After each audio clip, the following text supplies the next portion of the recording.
Les autorités poursuivent leur stratégie pour éviter une éventuelle deuxième vague. C'est le fameux triptyque, vous savez, protéger, dépister, isoler.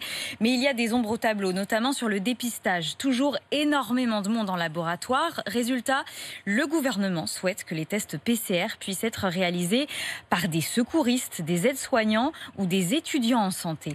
Romain Cluzel, Caroline Philippe.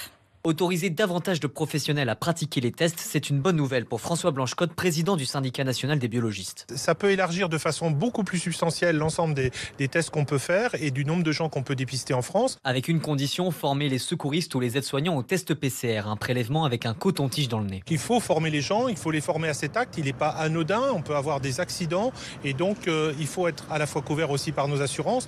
Donc très clairement, oui, il y a de la formation à faire avant. Le gouvernement s'est inspiré de l'exemple des Bouches-du-Rhône, où les pompiers ont déjà réalisé entre 12 000 et 15 000 tests. Mais pour le colonel Robert Traversa, médecin-chef du SDIS du département, les effectifs ne seront pas suffisants s'il faut encore élargir le nombre de personnes à tester. Il faudra que l'on fasse appel probablement à d'autres ressources. Pourquoi pas des infirmières libérales, pourquoi pas encore plus mobiliser les techniciens de laboratoire. Et on parle là que de l'acte technique du test. Parce qu'après le prélèvement, il faut s'assurer que les laboratoires aient suffisamment de capacité pour analyser rapidement tous ces tests.